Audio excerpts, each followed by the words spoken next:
এবছর 2024-এ যে সকল ছাত্রছাত্রী ক্লাস 8-এ পড়ছো, তোমাদের ক্লাস 8-এর ম্যাথামেটিক্সের সাজেশান পূর্বের ভিডিওতে আমি আপলোড করে দিয়েছি। তোমরা যারা ভিডিওটা দেখছো সেখান থেকে অলরেডি সেই প্রশ্নগুলোকে লিখে নেবে খাতায়। এবং এখন আমি পরিবেশ বিজ্ঞান, অষ্টম শ্রেণী পরিবেশ বিজ্ঞান এই সাবজেক্টের উপরে 2024-এর থার্ড টার্মিনাল অর্থাৎ তৃতীয় পর্যায়ক্রমিক মূল্যায়নের যে সকল গুরুত্বপূর্ণ সাজেশান আছে সেটা আমি দিয়ে দিচ্ছি। আর সাজেশানটা দেওয়ার পিছনে সবথেকে বড় কথা, আমি শুধু প্রশ্নই বলছি না, 1 মার্কের যে সকল সাজেশান আছে অর্থাৎ এমসিকিউ টাইপ, শূন্যস্থান টাইপে যে সকল প্রশ্নগুলো আছে আমি সেগুলো অলরেডি অ্যান্সার বলে দিচ্ছি। এবং 2 মার্কের যে প্রশ্নগুলো আছে সেগুলোকে বলা সম্ভব নয়, তাহলে ভিডিওটা অনেক লং হয়ে যাবে, কিন্তু আমি পেজ নাম্বার বলে দিচ্ছি।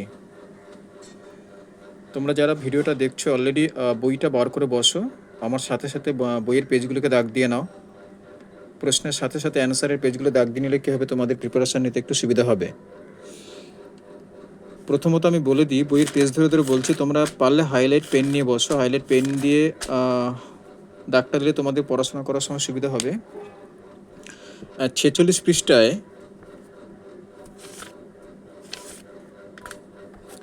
46 পৃষ্ঠায় একটা প্রশ্ন আছে,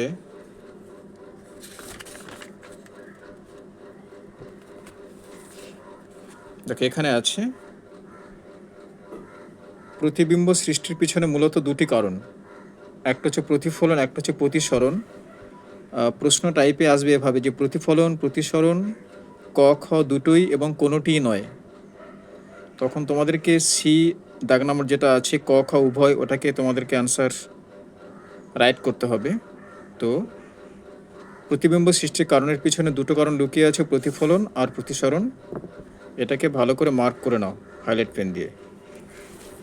সেকেন্ড,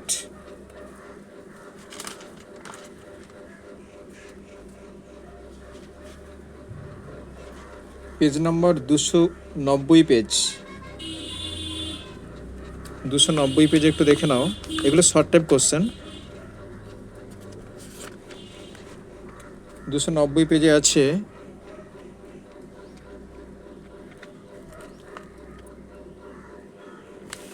ঠিক এইখানটা দেখো, রসুনে থাকে অ্যালিসিন নামে এক যৌগ। রসুনে থাকে অ্যালিসিন নামক এক যৌগ। এই যৌগের জীবাণুনাশক ক্ষমতা আছে, রসুন গ্যাস দূর করে।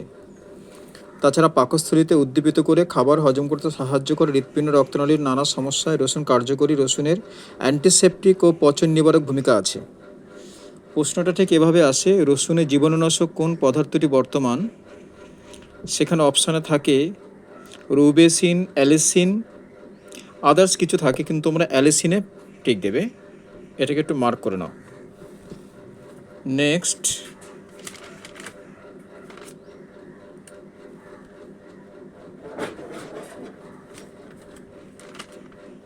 পেজ নাম্বার 77,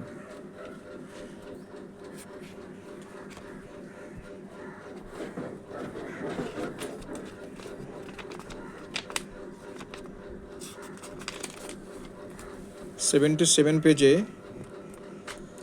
কোন হরমোন আয়োডিন যুক্ত?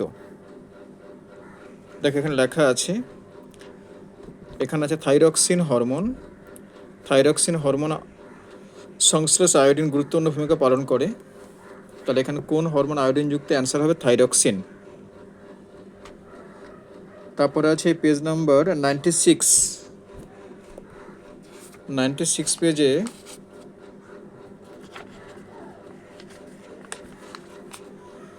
96 পেজে আছে উৎসেচক কাকে বলে? উৎসেচক কাকে বলে এবং একটি উদাহরণ দাও। পেজ নাম্বার 96 এই জায়গাটা আছে, এখানে একটা হাইলাইট করে নাও। এখানে লেখা আছে, বিশেষ বিশেষ ধরনের জৈব অনুঘটক বা এনজাইম না থাকলে জীবকোষে বেশিরভাগ রাসায়নিক ক্রিয়া বা রাসায়নিক পরিবর্তন ঘটতে পারে না। এই জৈব অনুঘটকগুলো প্রধানত প্রোটিন জাতীয় যৌগ। যদিও তোমাদের টেক্সট বুকে উৎসেচক কাকে বলে পুরোপুরিভাবে বাক্যটা ক্লিয়ার না থাকে, তোমাদের কাছে যাদের সহায়িকা আছে সেখান থেকে দেখে নাও উৎসেচক কাকে বলে এবং উদাহরণ দাও। খুব গুরুত্বপূর্ণ একটা প্রশ্ন। তারপর 52 বার করো। 52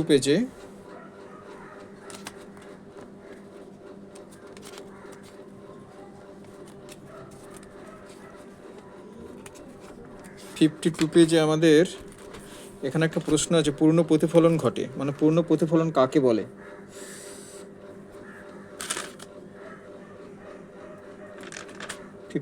পেজে আভ্যন্তরীণ পূর্ণ প্রতিফলন কাকে বলে এবং আভ্যন্তরীণ পূর্ণ প্রতিফলনের দুটি শর্ত উল্লেখ করো। এটা খুব গুরুত্বপূর্ণ প্রশ্ন। আভ্যন্তরীণ পূর্ণ প্রতিফলন কাকে বলে, আভ্যন্তরীণ পূর্ণ প্রতিফলনের দুটি শর্ত উল্লেখ করো। এটা হচ্ছে page number 52। Next page number 109।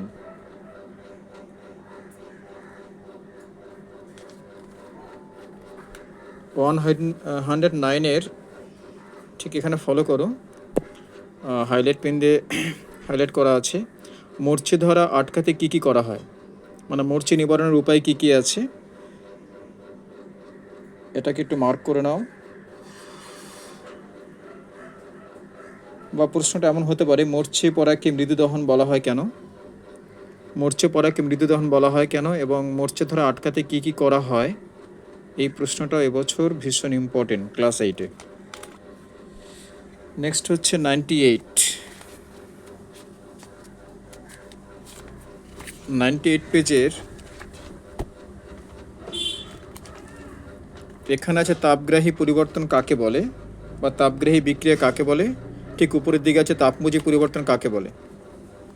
এখানে আছে তাপমুজি পরিবর্তন কাকে বলে আর তাপগ্রাহী পরিবর্তন কাকে বলে, বা তাপমুচি বিক্রিয়া বা তাপগ্রাহী বিক্রিয়া কাকে বলে। এটাকে ভালো করে করতে হবে, এটা 3 মার্কের প্রশ্ন আসলেও আসতে পারে। তারপরে আছে 156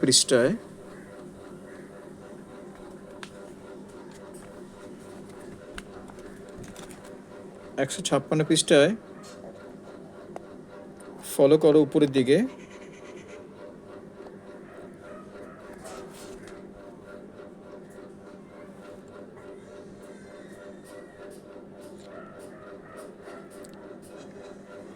গ্রিনহাউস গ্যাস কি? একটি জৈব ও অজৈব গ্রিনহাউস গ্যাসের নাম উল্লেখ করো। গ্রিনহাউস গ্যাস কি? একটি জৈব ও অজৈব গ্রিনহাউস গ্যাসের নাম উল্লেখ করো। এটা পেজ নম্বর 156। এই পেজটা ভালো করে যদি তোমরা ফলো করো, এখানে পুরোপুরি অ্যান্সারটা তোমরা পেয়ে যাবে। ঠিক এই পোর্শনটা আছে, গ্রিনহাউস গ্যাস কি এবং জৈব অজৈব গ্রিনহাউস গ্যাসের নাম উল্লেখ করো। এই জায়গাটা তোমরা খেয়াল করবে। যদি এই পেজে যদি পেতে কোনো সমস্যা হয়, তোমাদের কাছে যাদের সহায়িকা আছে বা আদার্স হেল্পিং কোনো বুকস আছে, সেখান থেকে তোমরা অ্যান্সারটাকে ভালো করে গুছিয়ে সাজিয়ে লিখে নেবে। সুন্দর করে সাজিয়ে নিয়ে লিখে পড়লে কী হবে, পরীক্ষার সময় লিখতে তোমাদের সুবিধা হবে। নেক্সট হচ্ছে 233 পৃষ্ঠা।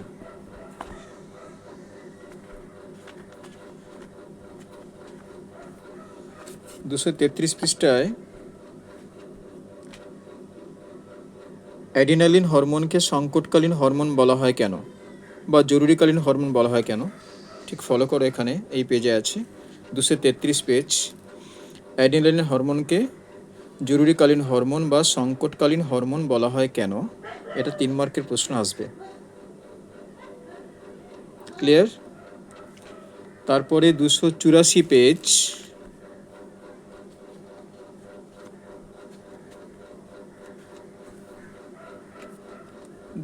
284 পেজে একটা কমন প্রশ্ন, যেটা অলরেডি তোমরা পড়ে না গেলেও পারবে। মশলা কি এবং এটি কি কাজে লাগে? মশলা কিটা, এটা পেজ নাম্বার 284 পেজে আছে। দেখো এখানে হাইলাইট করা আছে এখানে। তার ঠিক পরের পেজে 285 পেজে আছে মশলা কি কাজে লাগে। এখানে অলরেডি 4টে পয়েন্ট আছে। যেহেতু 3 মার্ক, মশলা কি ওটা 1 মার্ক থাকে, আর মশলা কি কাজে লাগে এটা 2 মার্ক থাকে। টোটাল 3 মার্কের প্রশ্ন। 3 মার্কের মধ্যে 3 মার্ক পেতে হলে তোমাকে মশলা কি ওটা ঠিকঠাক লিখতে হবে, এবং মশলা কী কাজে লাগে এখানে অবশ্যই 3টে ব্যবহার লিখতে হবে। 2টো ব্যবহার লিখলে কিন্তু 2 মার্ক দেবে না। ক্লিয়ার? তাহলে মশলা কী কাজে লাগে, এটা হচ্ছে 284 পেজের এই পৃষ্ঠা তোমরা পেয়ে যাবে। নেক্সট আছে 254 পেজ। 254 পেজে লেখা আছে প্ল্যাঙ্কটন কি? প্ল্যাঙ্কটন কি, এটি কয় ধরনের ও কী কী? ঠিক ফলো করো, তোমাদের 254 পৃষ্ঠায় আছে। এরা এক ধরনের জলজ জীব যারা স্রোতের বিরুদ্ধে সাঁতার কাটতে পারে না। এত বড় বড় জলজ প্রাণীদের খুব গুরুত্বপূর্ণ খাদ্য। এরা প্রধানত দু ধরনের হয়, ফাইটোপ্ল্যাঙ্কটন, গ্রিক শব্দ ফাইটাস থেকে এসছে, এরা সূর্যের আলোর সাহায্যে খাবার তৈরি করতে পারে। দ্বিতীয় হচ্ছে জু প্ল্যাঙ্কটন, গ্রিক শব্দ জুন থেকে এসছে, এরা নিজেরা খাবার তৈরি করতে পারে না, অন্য প্ল্যাঙ্কটনদের খায়। এই পুরো ব্যাপারটা ক্লিয়ার করলে তাহলে কিন্তু এখানে 3 মার্ক পাওয়া যাবে। শুধুমাত্র প্ল্যাঙ্কটন কাকে বলে কপকা লিখলে কিন্তু নাম্বারটা আসবে না, ডেফিনেশান অবশ্যই দিতে হবে। তোমরা প্ল্যাঙ্কটনকে যে ডিভাইডেড করছো বা আলাদা করছো সেটাকে তোমাদের কিন্তু ডিসকাস করতে হবে। পুরোপুরি ডিসকাস করলে এখানে কিন্তু কোনো নাম্বার কাটা যাবে না। ক্লিয়ার? পরের প্রশ্ন 138।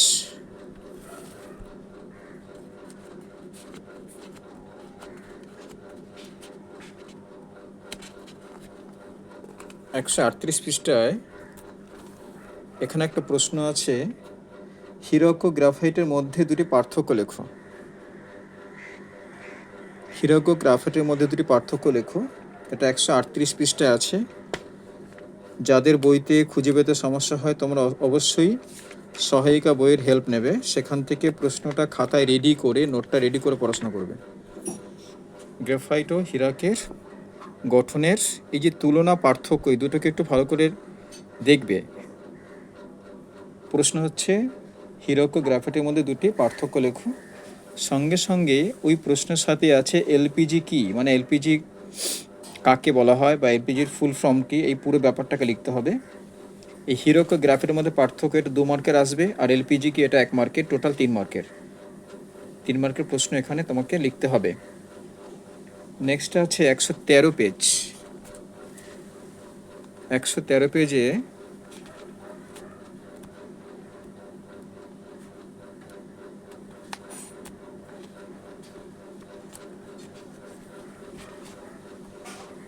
পেজে একটা প্রশ্ন আছে, বিশুদ্ধ জলে তড়িৎ বিশ্লেষণ করা যায় না কেন? বিশুদ্ধ জলে তড়িৎ বিশ্লেষণ করা যায় না কেন? কিভাবে জলকে তড়িৎ বিশ্লেষণ উপযোগী করা যায়? এই পুরো প্রশ্নের অ্যান্সারটা 112, 113 পেজে পেয়ে যাবে। তবে আমি এখানে দেখিয়ে দিয়েছি তড়িৎ বিশ্লেষণ করতে হলে কি কি করতে হবে। আবার প্রশ্নটা বলি, বিশুদ্ধ জলে, পারলে তোমরা খাতা লিখে নাও, বিশুদ্ধ জলে তড়িৎ বিশ্লেষণ করা যায় না কেন? কিভাবে জলকে তড়িৎ বিশ্লেষণ উপযোগী করা হয়? এই প্রশ্নটা টোটাল 3 মার্কের প্রশ্ন। নেক্সট প্রশ্ন 177, পেজ নাম্বার 177।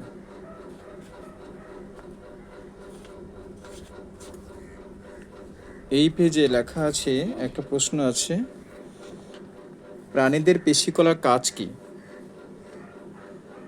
প্রাণীদের পেশিকলার কাজ কি? যদি এই লেখকের বইতে কারো সমস্যা হয়, অ্যান্সারটা অ্যাপ্রোপ্রিয়েট না থাকে, তোমাদেরকে অবশ্যই তোমাদের যে সহায়িকা বই যে যেটা ব্যবহার করছো সেই বইটা ইউজ করবে। পেশিকলা কাজ কি, এটা কিন্তু অলরেডি কিন্তু 3-4টে কাজ না দিলে কিন্তু 3 মার্ক পাওয়া যাবে না, অবশ্যই 3টে কাজ অবশ্যই দিতে হবে। এবং অনেকে আনুষঙ্গিকভাবে এই পেশিকোষের গঠন, এই ছবিটা অনেকে এঁকে দেয়, বা স্নায়ুকোষের গঠন, পেশিকোষের গঠন, এগুলোকে একটু দেখতে হবে। এছাড়া আরও কিছু প্রশ্ন এখানে আছে, আমি বইতে মার্ক করে দিচ্ছি না, ভিডিওটা বড় হয়ে যাচ্ছে। যে উৎসেচক, মানবদেহে উৎসেচকের গুরুত্ব উল্লেখ করো, লিখে নাও, মানবদেহের উৎসেচকের গুরুত্ব উল্লেখ করো। ওকে, 3 মার্কের প্রশ্ন। নেক্সট, তারপরে প্রশ্ন, পাস্তুরাইজেশন বলতে কি বোঝো? পাস্তুরাইজেশন বলতে কি বোঝো? কোন ব্যাকটেরিয়া দুধ থেকে দই করতে সাহায্য করে? কোন ব্যাকটেরিয়া দুধ থেকে দই করতে সাহায্য করে? এগুলো তোমরা তোমাদের সহায়িকা বই থেকে মুখস্থ করবে। তারপরের প্রশ্ন, কোনো মৌলের পারমাণবিক ক্রমাঙ্ক ও ভর সংখ্যা বলতে কি বোঝো? কোনো মৌলের পারমাণবিক ক্রমাঙ্ক ও ভর সংখ্যা বলতে কি বোঝো? এই প্রশ্নটা ভীষণ ইম্পর্টেন্ট। পরের প্রশ্ন, লোহিত কণিকার কাজগুলির সংক্ষেপে আলোচনা করো। কোষের মস্তিষ্ক কাকে বলা হয়? আচ্ছা, লোহিত কণিকার কাজ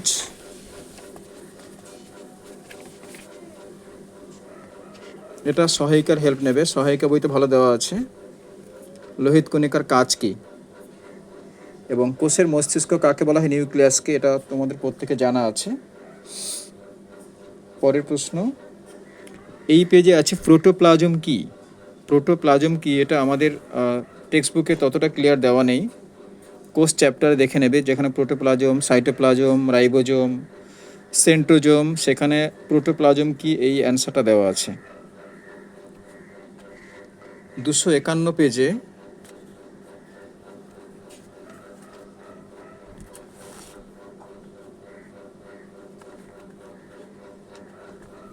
251 পেজে একটা প্রশ্ন আছে, ম্যানগ্রোভ উদ্ভিদ কাকে বলে? 51 পেজের উপরের দিকে ফলো করো, ম্যানগ্রোভস বনভূমি ও বর্তমান সংকট, এখানে ফলো করবে। ম্যানগ্রোভ উদ্ভিদ কাকে বলে উদাহরণ দাও। একদম কমন প্রশ্ন, যদি কারো বইতে অ্যান্সারটা অ্যাপ্রোপ্রিয়েট না থাকে তোমরা সহায়িকার হেল্প নেবে। আচ্ছা, তারপর একটা পরের প্রশ্ন, পিটুইটারি গ্ল্যান্ডকে মাস্টার গ্ল্যান্ড বলা হয় কেন?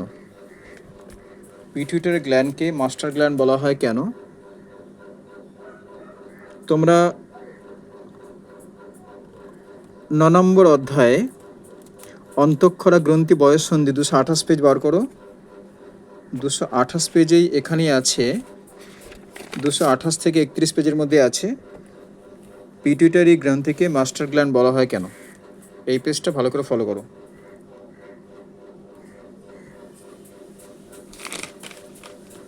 নেক্সট,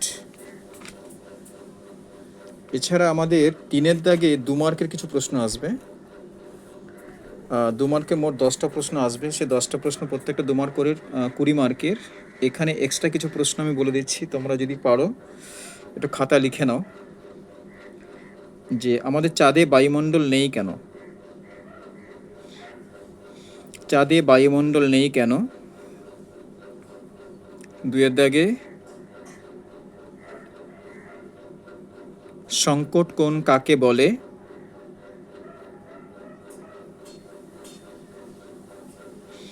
আইসোটোপগুলি একই ধরনের রাসায়নিক বিক্রিয়া দেখায় কেন? আইসোটোপগুলি একই ধরনের রাসায়নিক বিক্রিয়া দেখায় কেন? আচ্ছা, 96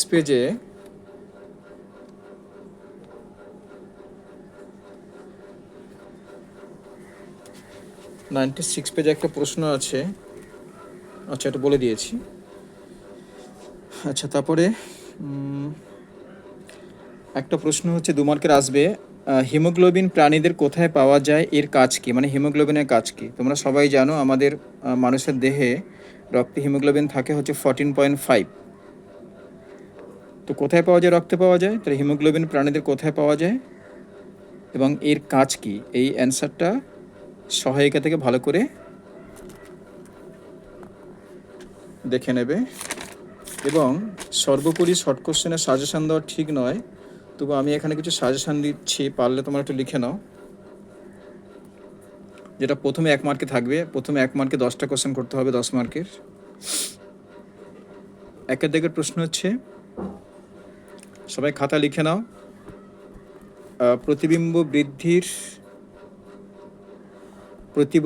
প্রতিবিম্ব সৃষ্টির কারণ কি?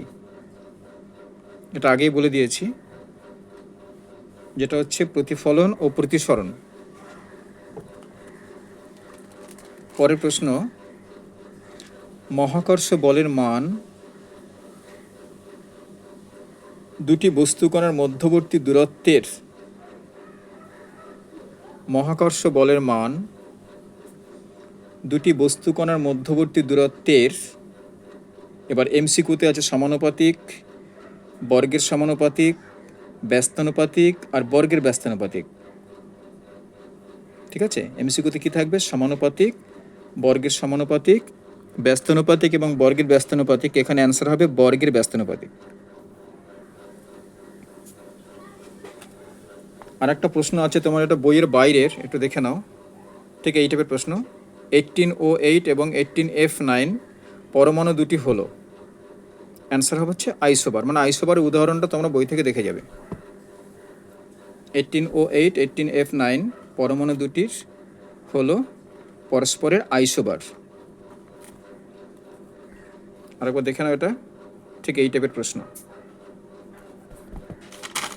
নেক্সট প্রশ্ন, রাসায়নিক বিক্রিয়ায় অংশগ্রহণকারী পদার্থকে কি বলা হয়? রাসায়নিক বিক্রিয়ায় অংশগ্রহণকারী পদার্থকে কি বলা হয়? এখানে এমসিকিউতে 4টি অপশান আছে: বিক্রিয়ালব্ধ পদার্থ, অনুঘটক, বিক্রিয়ক পদার্থ আর সবগুলো। আবার বলছি, রাসায়নিক বিক্রিয়ায় অংশগ্রহণকারী পদার্থকে বলা হয় বিক্রিয়ালব্ধ পদার্থ, অনুঘটক, বিক্রিয়ক এবং সবগুলো। এখানে অ্যান্সার হচ্ছে বিক্রিয়ক পদার্থ, কারণ রাসায়নিক বিক্রিয়া যেগুলো উৎপন্ন হয় সেটা হচ্ছে বিক্রিয়াজাত, আর রাসায়নিক বিক্রিয়া যারা অংশগ্রহণ করে সেটা হচ্ছে বিক্রিয়ক। তাহলে এখানে অ্যান্সারটা হবে বিক্রিয়ক। পরের প্রশ্ন, অক্সিজেনের একটা প্রাকৃতিক উৎস কি? অক্সিজেনের একটি প্রাকৃতিক উৎস কি? এখানে অ্যান্সার 4টে দেওয়া আছে: শ্বসন, সালোক সংশ্লেষ, বাষ্পমোচন আর দহন। এখানে অ্যান্সার হবে সালোক সংশ্লেষ। অক্সিজেনের একটা প্রাকৃতিক উৎস হচ্ছে সালোক সংশ্লেষ, কারণ সালোক সংশ্লেষ প্রক্রিয়ায় তো উদ্ভিদ আমাদের পাতায় খাদ্য তৈরি করে, শ্বেতসার জাতীয়, সেখান থেকে অক্সিজেন উৎপন্ন হয়। এটা সব তোমাদের জানা আছে। আচ্ছা, পরের প্রশ্ন, গ্যাস মুখোশ তৈরি করতে ব্যবহার হয়, গ্যাস মুখোশ তৈরি করতে ব্যবহার হয়, লিখে নাও। গ্যাস মুখোশ তৈরি করতে ব্যবহার হয়, এক হচ্ছে কোক, 2 ভূষাকালি, 3 গ্যাস কার্বন, 4 হচ্ছে সক্রিয় অঙ্গার। এখানে অ্যান্সার হচ্ছে সক্রিয় অঙ্গার। তাহলে গ্যাস মুখোশ তৈরি করতে ব্যবহার হয় সক্রিয় অঙ্গার। এগুলো প্রত্যেকটা কিন্তু 1 মার্কের প্রশ্ন। স্বাভাবিক মানুষের দেহকোষে ক্রোমোজোমের সংখ্যা, স্বাভাবিক মানুষের দেহকোষে ক্রোমোজোমের সংখ্যা অপশান আছে 46টি, 23টি, 24টি, 22টি। অ্যান্সার হচ্ছে 46টি, মানে 23 জোড়া বা 46টি।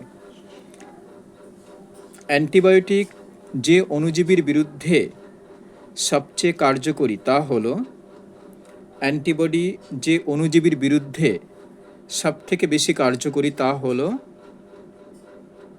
এখানে অপশান আছে ভাইরাস, প্রোটোজোয়া, ব্যাকটেরিয়া এবং সবগুলো। অ্যান্সার হচ্ছে ব্যাকটেরিয়া, কারণ অ্যান্টিবডি সবসময় ব্যাকটেরিয়ার বিরুদ্ধেই কাজ করে, ব্যাকটেরিয়াগুলোকে ধ্বংস করে দেয়। নেক্সট প্রশ্ন, নিম্নলিখিতগুলির মধ্যে কোনটি বহিঃক্ষরা গ্রন্থি? নিম্নলিখিত গ্রন্থগুলির মধ্যে কোনটা বহিঃক্ষরা গ্রন্থি? একটা হচ্ছে থাইরয়েড, একটা পিটুইটারি গ্রন্থি, একটা অ্যাডিনালিন গ্রন্থি, একটা লালা গ্রন্থি। অ্যান্সার হচ্ছে লালা গ্রন্থি। অন্তঃক্ষরা বহিঃক্ষরা গ্রন্থি থেকে যতগুলো গ্রন্থি আছে ওখান থেকে কোন গ্রন্থি থেকে কি নিঃসৃত হয় এটা জানতে হবে, কারণ এখান থেকে এমসিকিউ বা 1 মার্কের প্রশ্ন আসতে পারে যে কোন গ্রন্থি থেকে কোন উৎসেচকটা নিঃসৃত হয়। যদি বলা হয় যে বহিঃক্ষরা গ্রন্থির একটা উদাহরণ দাও, তাহলে কিন্তু অ্যান্সার হবে লালা গ্রন্থি। এবং মানুষের লালা গ্রন্থিগুলো কোথায় অবস্থিত এটা জানতে হবে। তারপরে পরের প্রশ্ন, 2-এর দাগের প্রশ্ন আসবে, 1 মার্কে মোট 10টা করতে হবে। 1-এর দাগের প্রশ্ন হচ্ছে, কোনো বস্তুকে ভূ অভ্যন্তরে নিয়ে যেতে থাকলে, মানে যদি কোনো বস্তুকে মাটির নিচে নিয়ে চলে যাই, বস্তুটির ওজনের কিরূপ পরিবর্তন হবে? মানে বস্তুর ওজনটা বাড়বে না কমবে? ঠিক আছে, অ্যান্সার হচ্ছে ওজন কমতে থাকবে। কোনো বস্তুকে ভূ অভ্যন্তরে নিয়ে যেতে থাকলে বস্তুটির ওজনের কিরূপ পরিবর্তন হবে? অ্যান্সার হচ্ছে ওজন কমতে থাকবে। নেক্সট, সমতল দর্পণে সৃষ্টি প্রতিবিম্ব কি প্রকৃতির হয়? বা সমতল দর্পণে সৃষ্ট প্রতিবিম্ব কি প্রকৃতির হয়? অ্যান্সার হচ্ছে অসৎবিম্ব। অসৎবিম্ব প্রকৃতির। অসৎবিম্ব প্রকৃতির। নেক্সট প্রশ্ন, পরমাণুর নিউক্লিয়াসে কণাগুলির মধ্যে কি জাতীয় বল কাজ করে? অ্যান্সার হচ্ছে নিউক্লিয়ার বল কাজ করে। নিউক্লিয়ার বল কাজ করে। নেক্সট প্রশ্ন, খাবার সোডা ও টার্টারিকের অ্যাসিডের মিশ্রণে, খাবার সোডা ও টার্টারিক অ্যাসিডের মিশ্রণে জল মেশালে কোন গ্যাস উৎপন্ন হয়? খাবার সোডা ও টার্টারিক অ্যাসিডের মধ্যে জল মেশালে কোন গ্যাস উৎপন্ন হয়? এটা অ্যান্সার হচ্ছে CO2। CO2 গ্যাস বা কার্বন ডাইঅক্সাইড, অনেকে সংকেত লিখে দেয় CO2, অসুবিধা নেই।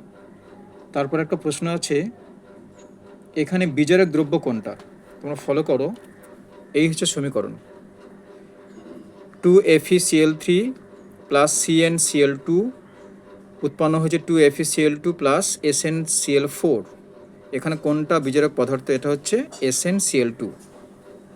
তাহলে স্ক্যান করে নাও বা লিখে নাও, 2FeCl3 plus CnCl2 plus 2FeCl2 plus SnCl4। এখানে এই বিক্রিয়াটিতে বিজারক দ্রব্য হচ্ছে SnCl2। SnCl2। নেক্সট প্রশ্ন, কোন গ্যাসটি অ্যাসিড উৎপাদক গ্যাস নামে পরিচিত? কোন গ্যাসটি অ্যাসিড উৎপাদক গ্যাস নামে পরিচিত? অ্যান্সার হলো O2 বা অক্সিজেন। কোন গ্যাসটি অ্যাসিড উৎপাদক গ্যাস নামে পরিচিত? অ্যান্সার হচ্ছে O2 বা অক্সিজেন। নেক্সট প্রশ্ন,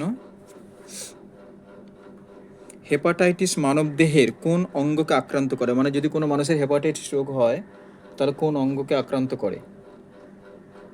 প্রশ্নটা লিখে নাও, হেপাটাইটিস মানবদেহের কোন অঙ্গকে আক্রান্ত করে? অ্যান্সার হচ্ছে যকৃৎ। মানে যদি কোনো মানুষের হেপাটাইটিস হয় তাহলে কিন্তু তার যকৃৎ আক্রান্ত করবে, মানে যকৃৎ ডেফিসিয়েন্সি হয়ে যাবে, ওর যতগুলো কার্যক্ষমতা আছে সবগুলো নষ্ট হয়ে যাবে। এটা হচ্ছে হেপাটাইটিস মানবদেহের কোন অঙ্গকে আক্রান্ত করে, যেটা হচ্ছে যকৃৎ। প্রতি বছরই প্রশ্নটা আসে, যে প্রশ্নটা এখন বলছি, কোন অঙ্গাণুকে কোষের শক্তিঘর বলা হয়? কোন অঙ্গাণুকে কোষের শক্তিঘর বলা হয়? অ্যান্সার হচ্ছে মাইটোকন্ড্রিয়া। যেমন যদি কোষের মস্তিষ্ক বলা হয় সেটা নিউক্লিয়াস, এবং যদি বলা হয় কোন অঙ্গাণুকে কোষের শক্তিঘর বলা হয় সেটা হচ্ছে মাইটোকন্ড্রিয়া। ছেলেমেয়েরা গুলিয়ে ফেলে, কোষের মস্তিষ্ক হচ্ছে নিউক্লিয়াস, কোষের শক্তিঘর হচ্ছে মাইটোকন্ড্রিয়া।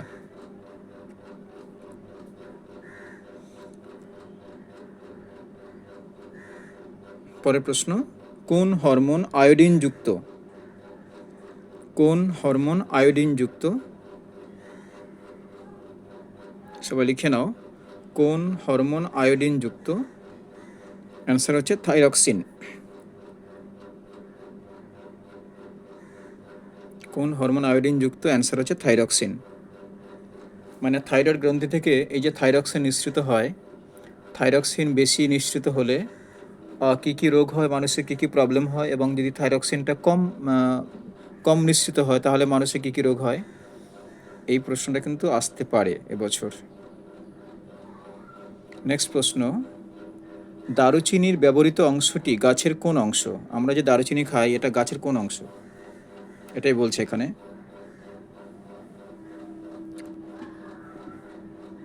মানে পাতা, ফল, ছাল, এটা কোনটা, কোন অংশটা, এটাই বলছে।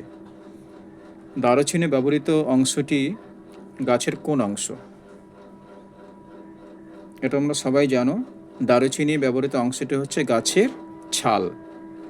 যদি তেজপাতা বলা হয়, যে তেজপাতা ব্যবহৃত অংশটি গাছের কোন অংশ? এটা তোমরা সবাই জানো, তেজপাতা ব্যবহৃত অংশটি হচ্ছে গাছের পাতা। ঠিক আছে, তো যে সাজেশনগুলো দিচ্ছি এগুলো যদি মন দিয়ে প্র্যাকটিস করো, আশা করি তোমাদের কোনো অসুবিধা হবে না। অবশ্যই স্কুলের স্যারের কথাগুলোকে মান্যতা দেবে।